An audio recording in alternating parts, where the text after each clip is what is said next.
Hello, everyone. Thank you for tuning in to another episode of our MLR update series on the Bonus Point Rugby podcast. Once again, I'm your host, TJ Olsen, and we've got a lot of awesome news coming out of the Major League Rugby competition to get into today. Before we get started, I first off want to thank our amazing sponsors. First off, Whalebird Kombucha. If you're looking for a great tasting beverage that is actually good for you, go try them out at your local Whole Foods, Air One, or other health food stores. Secondly, F45 Culver City. So F45 isn't a gym. It's a real community, and their team are all there to help you achieve your fitness goals with sessions in just 45 minutes. They are currently doing outdoor workouts to avoid health issues, so reach out to them for a great workout during these trying times. So even though the MLR is a long way away from starting back up again, there has been a bunch of news coming out of the US and Canada as teams gear up for the 2021 MLR season. With that in mind, I'm fortunate to be able to have the boys from the Rugby Index join me today, as they're the leading digital platform for player tracking, market values, and team rosters in the MLR. Please welcome back for another edition of the MLR update, Cam and Walker Tice. What's going on, fellas? How we doing? Doing well. How are you?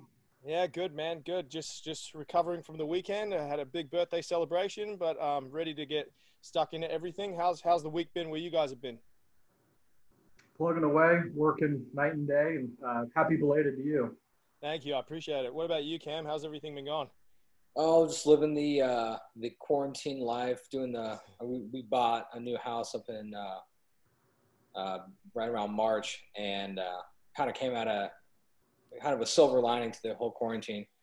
Came at a time when we had tons of free time and been lots of yard work and a lot of landscaping and just a few projects around the house. But man, that is perfect timing, actually. Yeah, you get all the spare time at home, and now you can just stick to all the little projects you get to do while you're stuck at home. So that's awesome. Yeah, all the things I've been telling myself I was going to do, I've actually been doing. So it's nice to actually accomplish those. Yeah. That's definitely me too, dude. I think that's with a lot of people. Everybody actually don't have any excuses anymore. For my birthday, I bought myself some weight plates, so I'm actually gonna force myself into that gym life, and especially not making excuses. But yeah, now I've got no excuses at all, and a bunch of friends messaging me saying I have no excuses. So I'm just gonna get stuck into it. It's pretty wild. Have you seen what like the gym prices of like the free weights and all that stuff? Oh, they've hiked them up even more than they originally. I was on Facebook Market, and a set of 20-pound dumbbells was like $80. Yeah, I'll stick to push-ups. Yeah, just do body weight stuff. Yeah, like I'll figure it out. All right, we got a lot to get stuck into today, Sam. There's a lot of big signings, re-signings, and news coming from all over the continent. So obviously Canada and the US. So let's start off with our first segment called the Rapid Recap. So Walker, the floor is yours. Let's hear about who's been signed and by who. Let's hear all the quick rundown of everything. Bear with me. It's going to be a pretty long bit here. It's been a busy week. So what we've kind of unraveled is that starting August 1st, and it's supposed to conclude here at the end of the month, is kind of a restricted free agency window. So a lot of teams announcing re-signed players that they previously re-signed and or signing new players, whether they're currently within the MLR circuit and or bringing in new players. So kind of starting with some of the busier clubs, specifically Rooney, Troy Lockwood, James Rockford, Harry Bennett, Hanko Giemerscheis, Connor Wallace-Sims, Will Leonard. Just today, Ben Foden was announced. We're going to touch on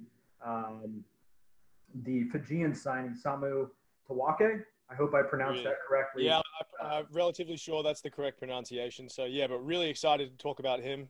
Big Fijian prop. Yeah, awesome. We're very, very active group there. Free Jacks, another very active group. Lubabalo Matembo, I'm probably not pronouncing that correctly. Dougie Fife, the Scottish Sevens phenom, has joined. And then Harry Barlow also announced. Dallas Theo McFarland, which is a multi-sport athlete, maybe the first true multi-sport athlete that we've seen in MLR. Yep.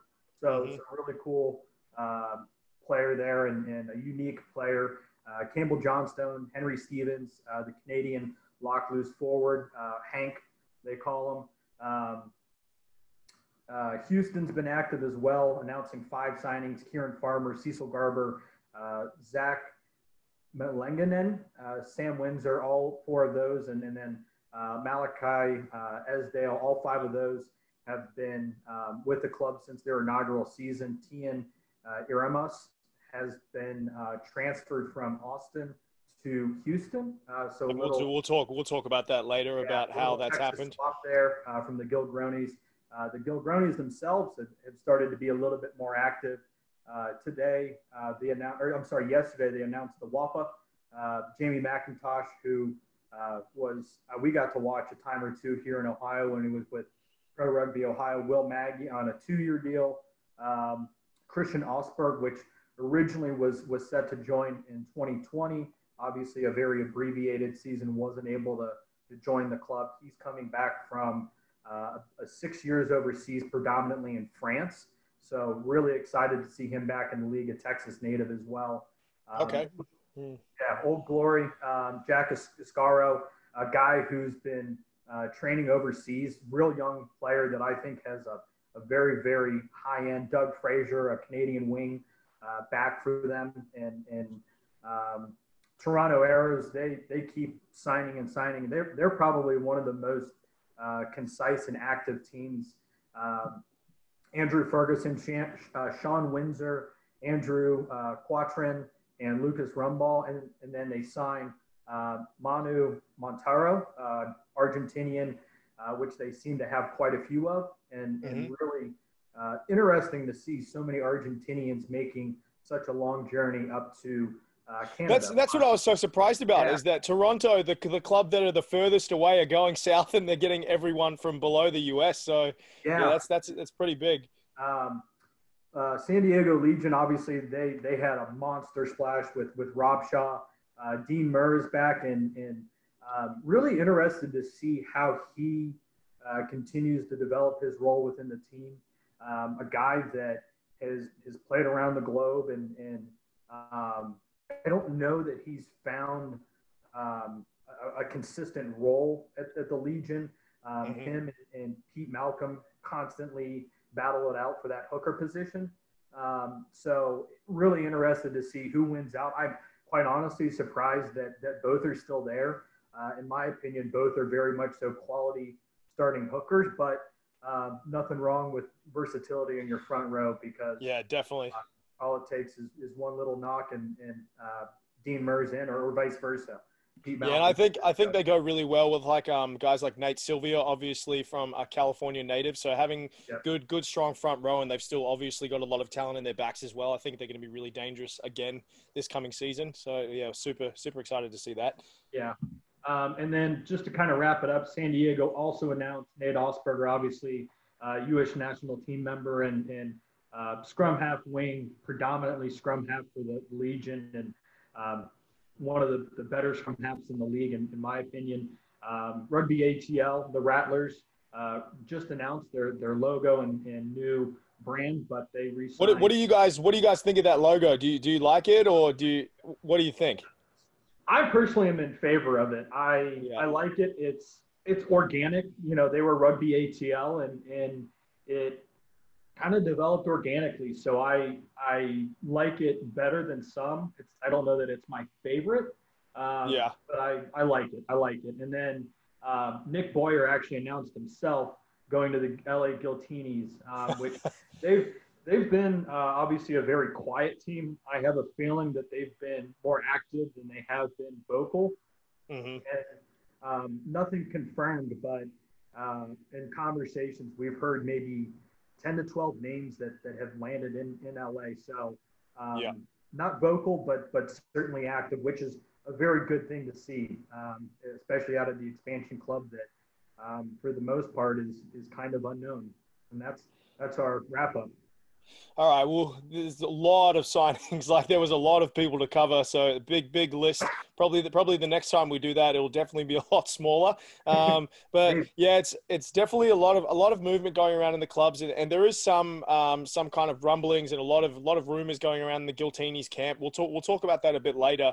But before we end our rapid recap segment, there are a couple players I do want to talk about quickly on that list. So we spoke about him at Rooney, the signing of Tamu Tawake, the Fijian prop who's played a little bit for Manawatu in the Mitre 10 Cup, and he's going to make a big impact, especially with his strong scrummaging and his mobility on the field. So super exciting to see him come into that mix and see how he can kind of help out Rooney.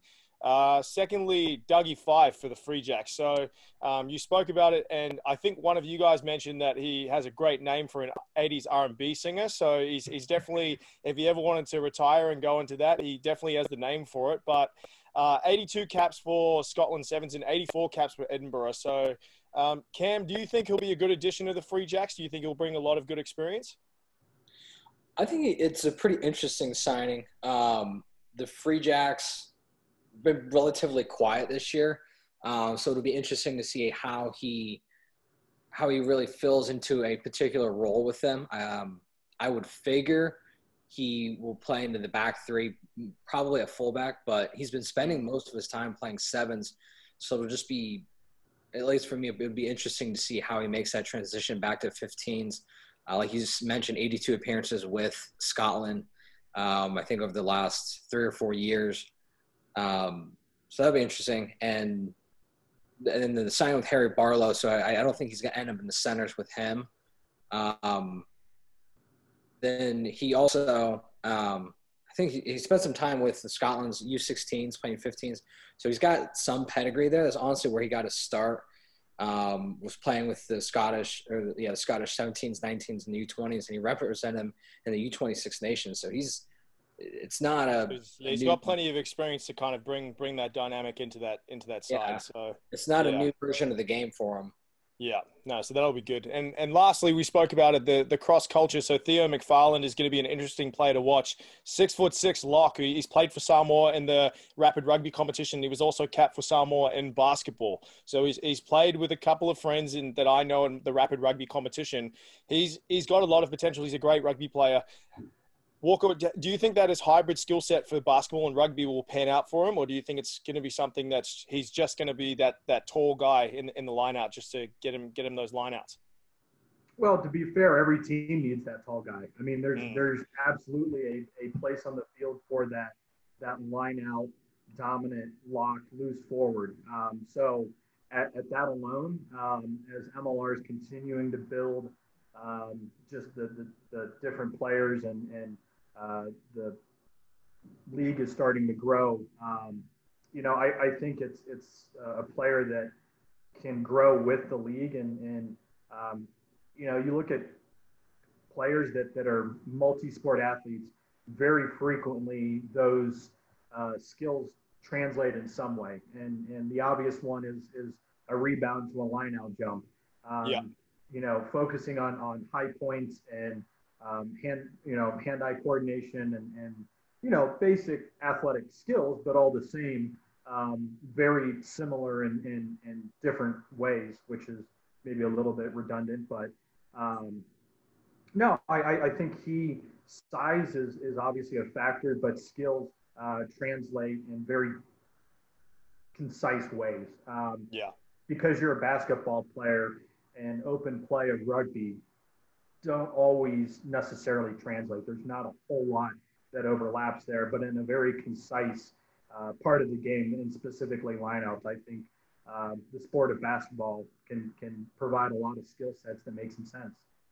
Yeah, and I remember that when I first heard of this kid, I knew that he was playing in the FIBA Polynesian Cup or something like that, and they were going up against a final against Tahiti, and then he was saying that I want to put basketball on the map for Samoa, and that's something where I don't think I've ever heard that said in my life. Like, it's something you don't think of Samoa.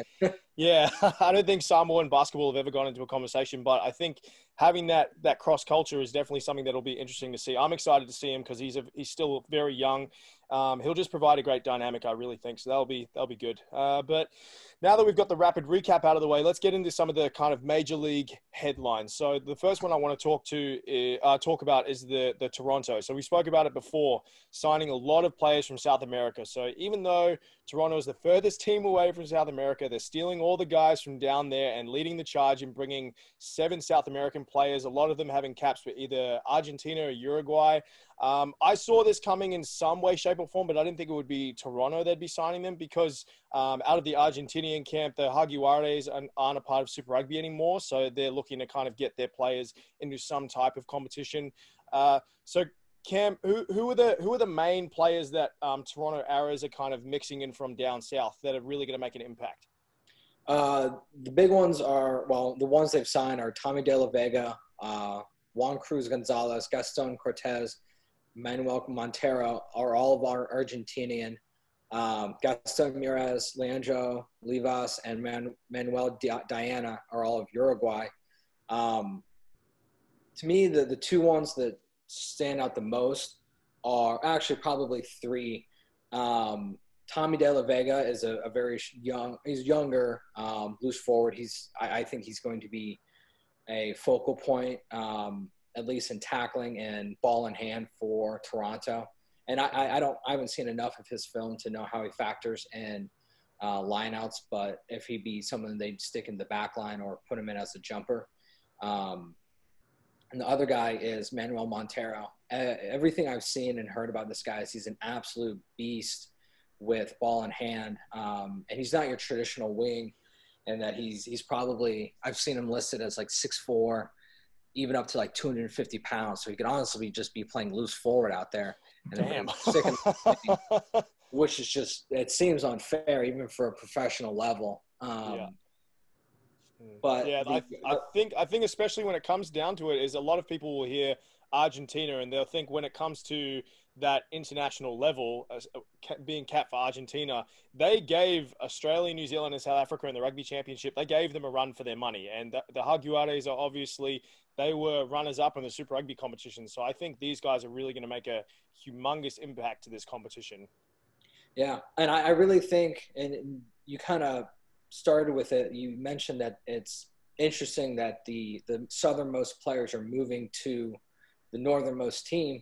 Yeah. I guess Free Jacks might be the northernmost, but it's Canada. It's northern. We'll call it that.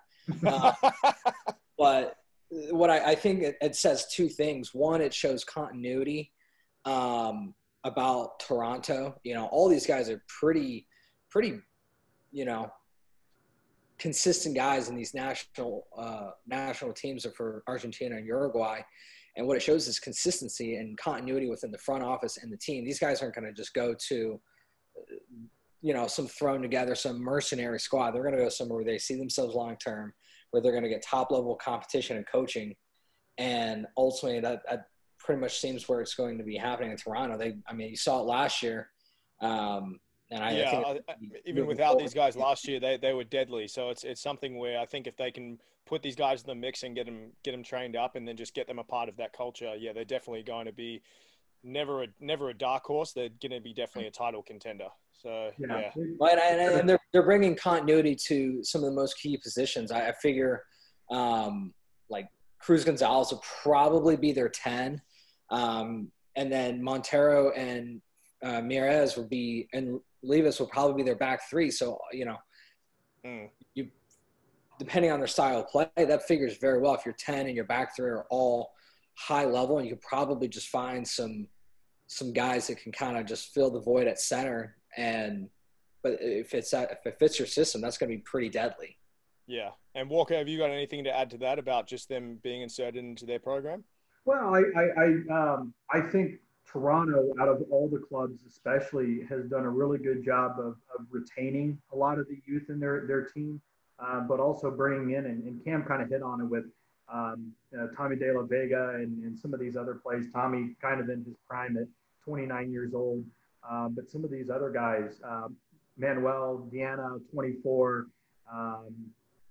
you look at, and I'm trying to look at Juan Cruz Gonzalez, 27. So again, kind of in his prime of playing. You look at the youth and prime of some of these players. I think Toronto, in my opinion, Toronto and Rooney are probably the ones with the team with the targets on their back. But for a way too early prediction, I think Toronto is the one, the front runner that's got a target on their back, and everybody's chasing them. Yeah, that's those two clubs are definitely ones that I've been seeing have just been coming up the last 3 years. As Rooney, especially, just have so much potential. But yeah, I think Toronto, especially in their kind of conference, you'd say they're definitely kind of the leaders and have the most potential. So yeah, it's super exciting to see them make all those signings, and super happy for those guys who are obviously out of professional rugby and Super Rugby, or not going over to France or other places, to stay in the mix and stick with an American comp. But let's move on to our next story, which will be the Giltinis, who are kind of maintaining that radio silence. And you kind of touched on it before, as they haven't really been promoting anything, no signings. There hasn't really been any news that come out, but a big yearning for a lot of people to kind of know what's going on. Since their coaching announcement of Darren Coleman and Stephen Hoyles, there hasn't been anything. So Austin are obviously owned by the same owner, and they went through the rebrand to the Gil Gronies. And I think you guys touched on it before we were speaking about it. They had a clear marketing plan. They made a lot of noise in the press, and they were very active on social media.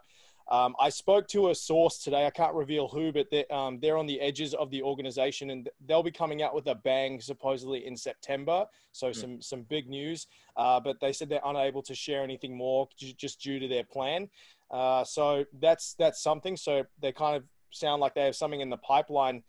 Do you think that, due to the way the season went with the pandemic and the fact that they're holding off and saving those big announcements, are they trying to get the most out of that shock factor, Walker, do you think? Or is it something else, you think?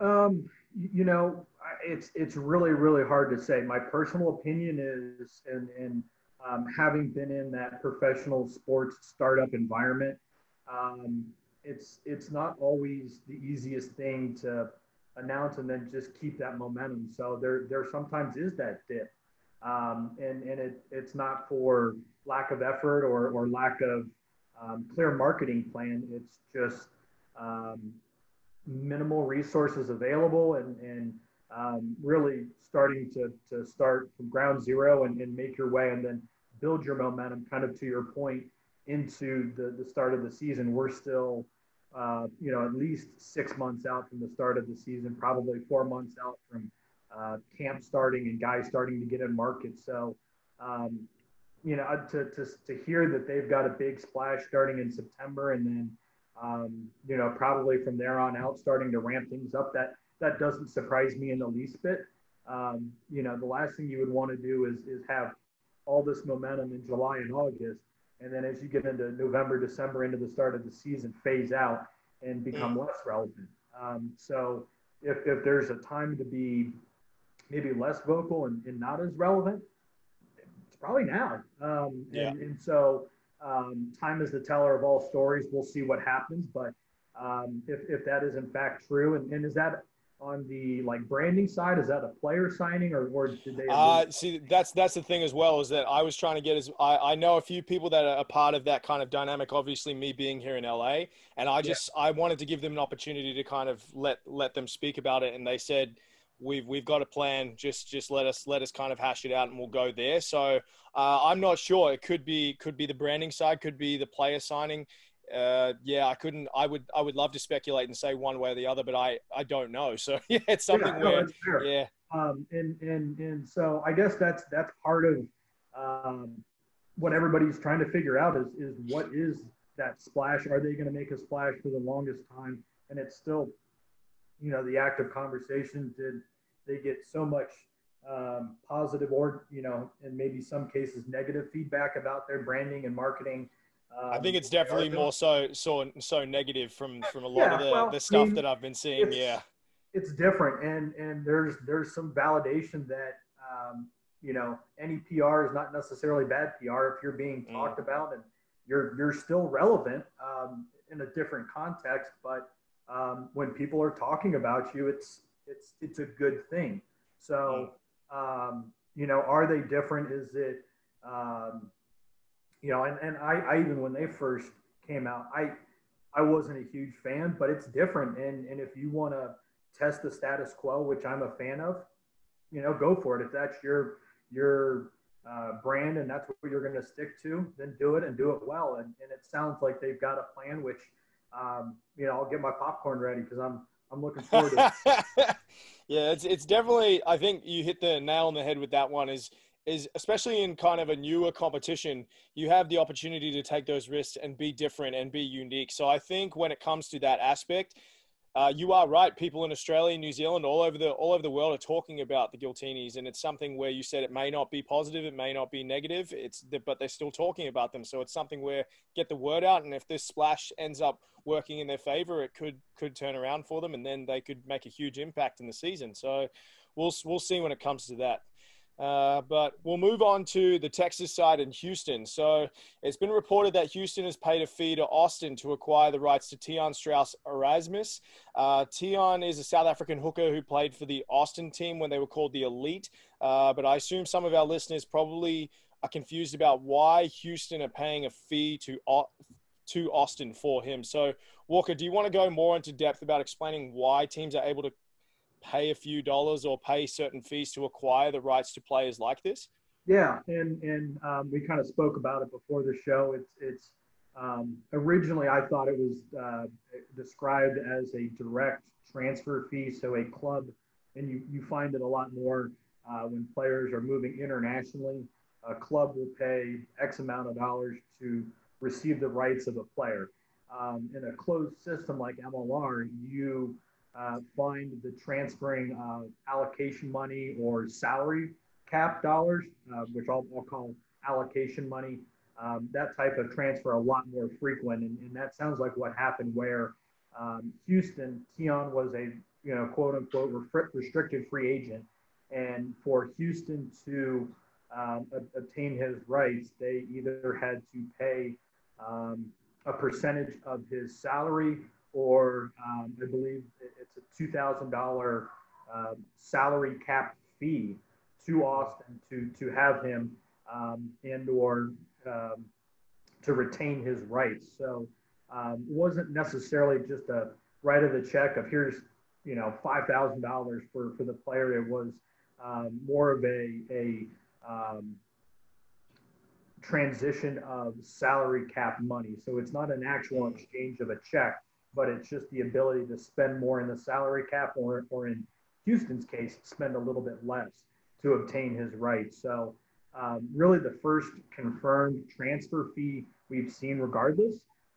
But still, it's exciting to see the league becoming a little bit more dynamic in that sense. And you see every major sport in the United States or even around the world, or I should say major league around the world or in the United States, they've got really dynamic and intricate salary builds and designated players or max contracts in the NBA and things like that. So starting to see more dynamic player movements and again, I think we mentioned in the last podcast that just the transparency of it is really nice to see. And so seeing some of that come to light is really interesting.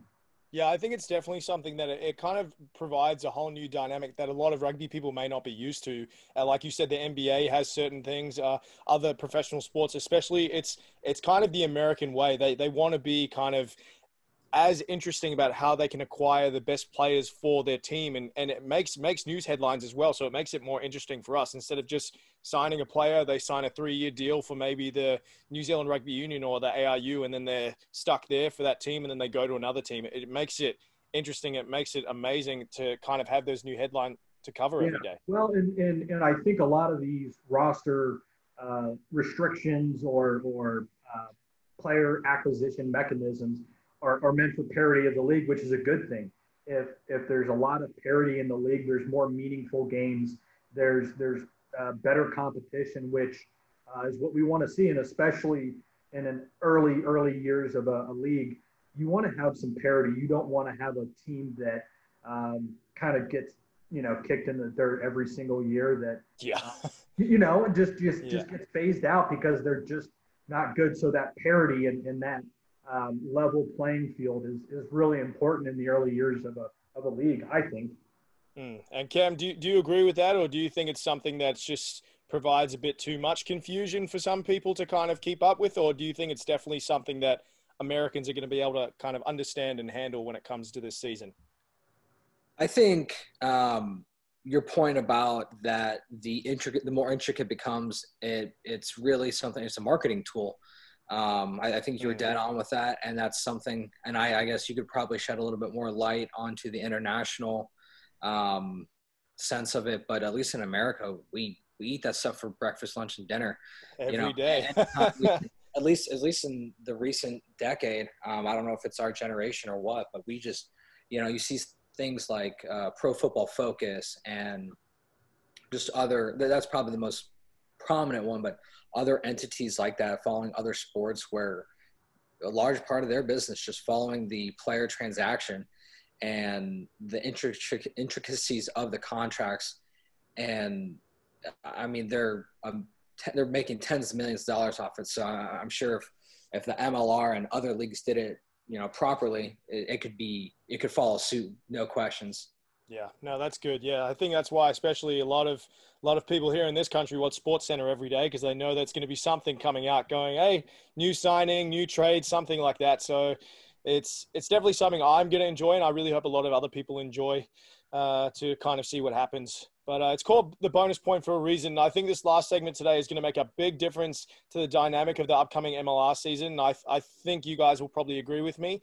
With the HSBC Sevens on hold at the moment and the Tokyo Olympics being pushed to the next summer, there has been a lot of countries that have been loaning their Sevens players to club rugby, professional 15s competitions, so many different dynamics. So a few good examples happening around the world. You've got guys like Caleb Clark, who's a very prominent player for the New Zealand Sevens team, who's been playing amazing in the Super Rugby competition for the Auckland Blues. A lot of French players have loaned their Sevens players to top 14 competition. That'll provide a lot more depth to their French kind of competition. Also, you've even got a lot of women that play in Farah Palmer Cup teams or Super W in New Zealand that are very stacked with a lot of black ferns who are usually playing in Sevens competitions, especially with a lot of events like Dubai, Cape Town, Sydney Sevens. They basically turned around and said, we're not happening. It's just not possible.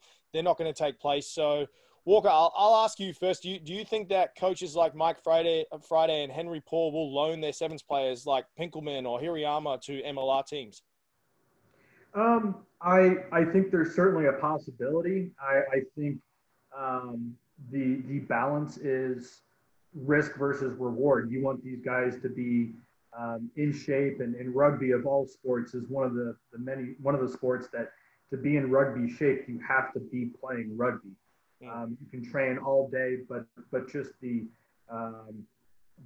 physical caliber that you need the physical fitness caliber that you need to be in. It has to be done playing rugby. Obviously, 15s to 7s is a very, very different sport, but playing rugby is playing rugby, and if you're in game shape, you can transition there. Now, the risk is injury and guys getting burned out before they come back. So I think there's a balance. I think we will see some of the, and I don't use this term, to undermine the players, but the lower half of the roster playing in the MLR or in some of those players playing with the teams to get in shape, to get, and Mike Friday for him to see just with more game film and some of those guys that maybe haven't been on the circuit as long or haven't had that opportunity to just kind of showcase themselves in addition to staying in shape and being in rugby fitness. So in a short answer, yes, but I don't think it's going to be some of the superstars that we've come to know, the Danny Barretts, the Madison Hughes, and some of those guys. I don't envision those guys jumping into MLR. See, I think you hit that really well because it's for another example is you have guys who play for Pacific Island nations. This has been a big debate over many years. They're obviously playing some in France or in the Heineken Cup, and they won't get released to go play for their international teams because those people, because it's private ownership, they don't want to release those players because of the risk of contract, especially if they're a high-profile player. They don't want to risk millions and millions of dollars of someone going and playing one test match for Samoa or for Fiji and just taking all that money away that they've just spent for that one player. So Yeah. I definitely think you are right in that aspect. But the other aspect of it, you said that 7s and 15s is a different game. Cam, do you think that these players are going to improve the dynamic and the caliber of the play, or do you think it's going to disrupt the teams by pushing out other players that you would usually get those spots? I wouldn't see any disruption if there is to call it a disruption. I think it's only adding an extra layer of intricacy that would bring a different level of excitement. And personally, I just hope that they probably don't let some of these top tier players. I don't know what the circumstances are regarding their contracts with USA Rugby and what their payouts were. I don't know if some of these guys are kind of hurting for, some cash or whatever.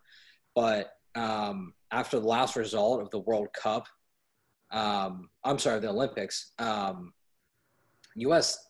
kind of fell flat on its face, and I hate to see that these guys getting burnt out playing MLR would, somehow duplicate that result.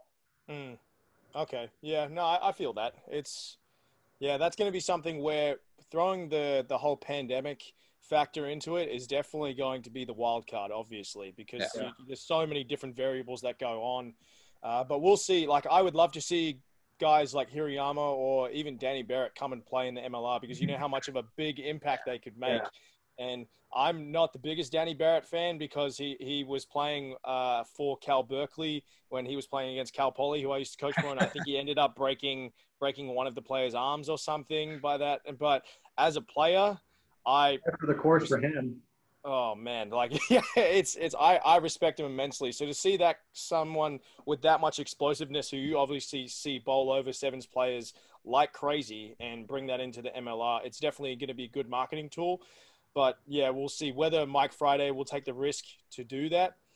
It'll definitely be the time will tell. So we'll see. Well, and you've already seen some guys. I think Marcus Tulopo, who was up at Notre Dame College, and we're in Ohio, so I played against him once. He is as fast as advertised, and just dusted me. We were up at a sevens tournament, but as advertised, and so you've seen some of those guys. I think it was Pat Blair as well. Both of them have had stints with San Diego, very abbreviated stints. So I think there's some receptiveness there, but again, those aren't the pillars of USA Rugby. They're not the Perry Bakers or the Danny Barretts or Madison Hughes. So just to kind of reiterate the point that I made earlier, is that I think there will be some guys that get an opportunity to play.